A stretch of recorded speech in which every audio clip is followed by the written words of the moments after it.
A bit of white under a dresser caught her eye. A corner of parchment, maybe? Snow White thought that it was one of several sheets that had fallen underneath the dresser. She pulled them out and dusted off the cobwebs. They looked almost like pages from a cookbook.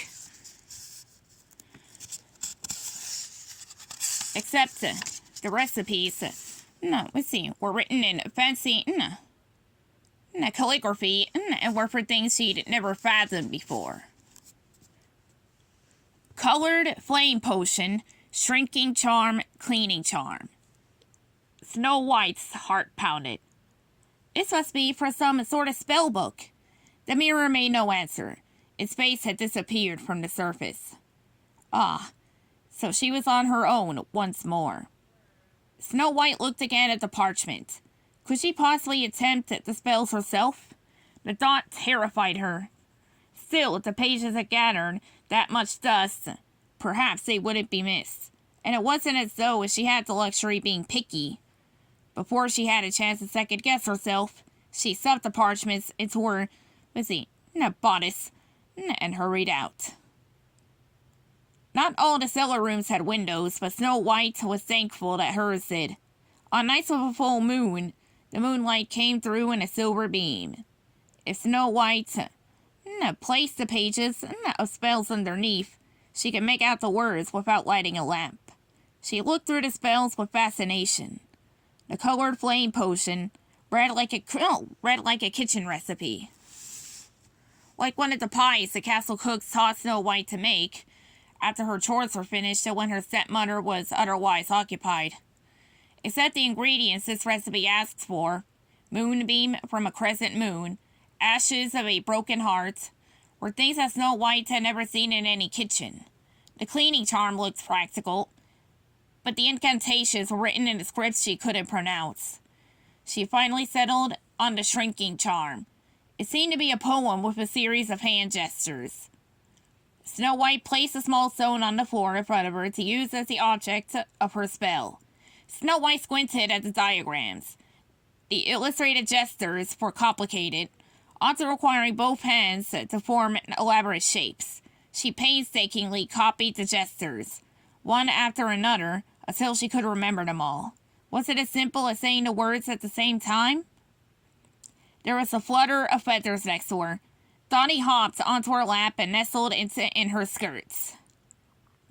"You're supposed to be asleep," said Snow White. The sparrow chirped, looking between her and the spell.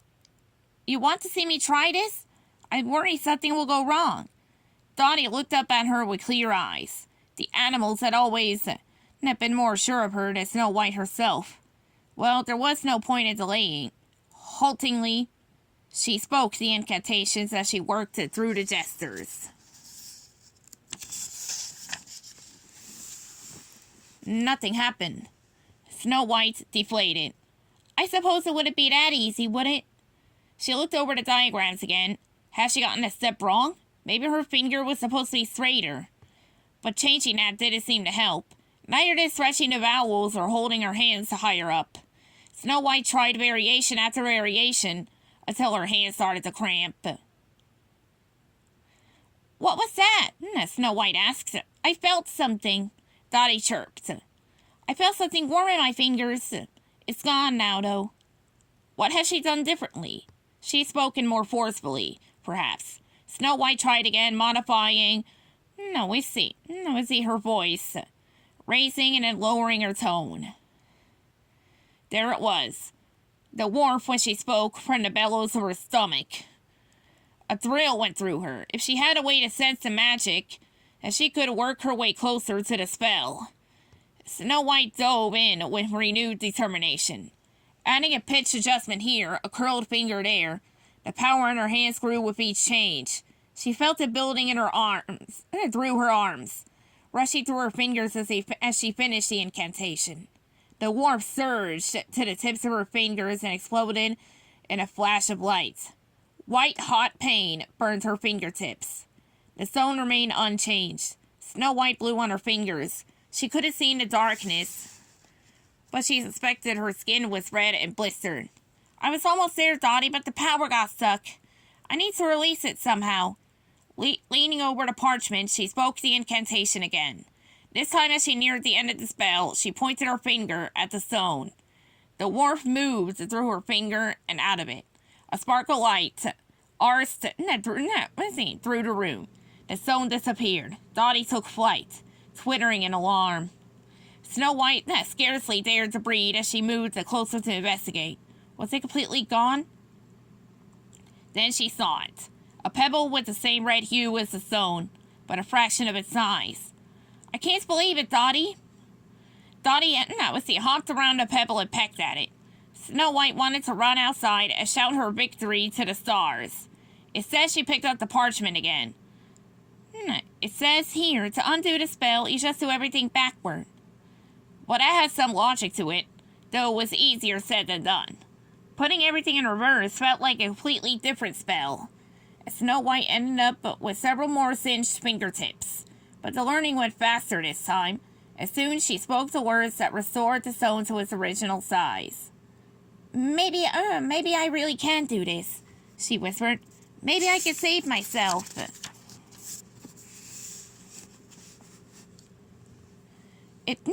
I shrank so...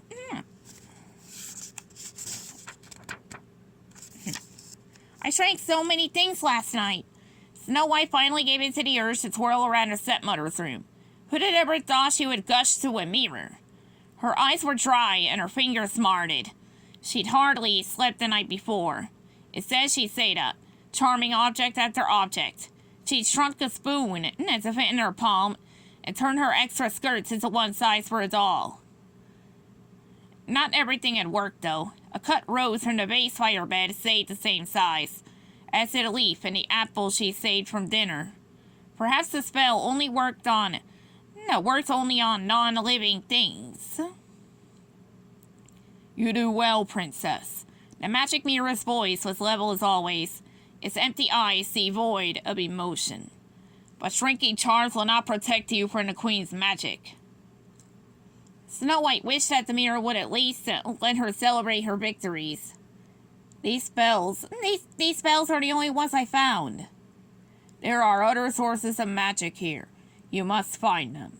If it's so important, why can't you tell me where? Aren't you supposed to see everything? The queen's dark magic blocks any sight. Blocks my sight. Not for the first time, Snow White wondered if she should trust the mirror. But everything it had told her about her stepmother fit with what she'd already suspected, or even known, in the way that her bones sometimes knew things that her mind didn't. Why does the queen want to hurt me? She asked. Your beauty. My beauty? Snow spoke to both the mirror and her own reflection in it. It was true that many called her beautiful, but my stepmother is beautiful too. Your beauty surpasses hers. Snow White looked down at her hands, callous and red from scrubbing, and at the rags that hung from her, too thin frame. Is that really not all there is to it? She's jealous? The mirror did not reply. Snow White glared at it, wishing it didn't have to be so cryptic. Then something caught her eye. The mirror's surface looked different. Her reflection had darkened, as if the mirror had turned into something like dark glass, and there was a hint of a shadow behind it. Snow White stepped closer. Was there something behind the glass? May I? The mirror didn't respond. Gathering courage, Snow White put her eyes up to the mirror. Cupping her hands to block the light, through the glass, she could see the stone at the wall behind it. She also saw something brighter, like the metal handle of a lever. What is that behind you? Snow White ran around to the side of the mirror and slid her fingers along where it pressed against the wall. Try as she might, she could not pry the mirror away from the stone.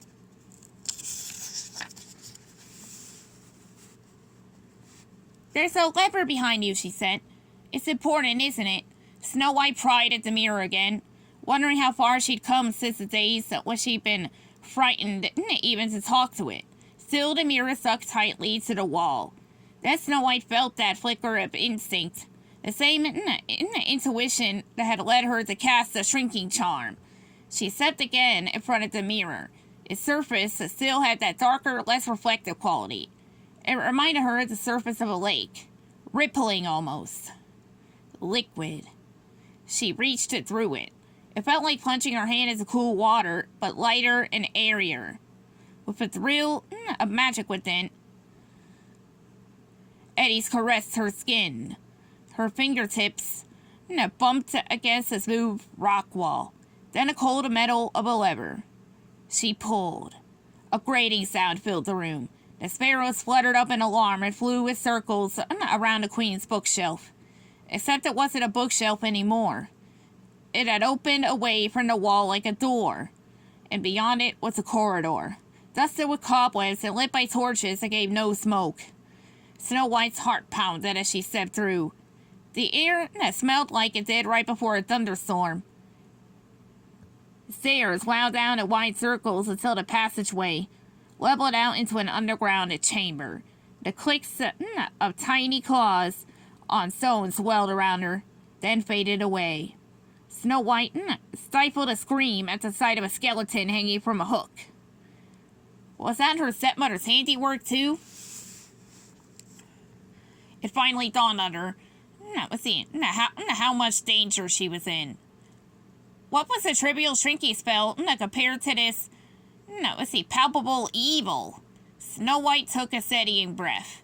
She'd come that far, if she had a feeling that the magic she sought was ahead. Across the chamber was a door that opened into a working shop. Shelves lined the rooms, loaded with tome after tome. Strange artifacts and jars filled with things that she didn't want to identify. She took a book by the spine, then snatched her hand away when pain lanced through her fingers. Gingerly, she tried the leather-bound volume next to it. This one didn't attack her as she hefted it onto the dusty table. There were all kinds of spells here, some to bring sickness and death, some to cause nightmares. Snow White paused at a life-giving spell and a shield spell. These seemed helpful, but she worried her stepmother would notice the book missing if Snow White took it. Snow White fingered the pages, thinking of the ones hidden under her pillow. Would the tome fight back if she harmed it? She didn't have time to worry one way or another. Quickly, she took a knife from the table and cut the pages for those two spells. Then, stuffing the pages in her body, she ran back up the stairs, racing through the secret passageway. "Kill her," came her stepmother's voice. Snow White's heart nearly jumped out of her chest.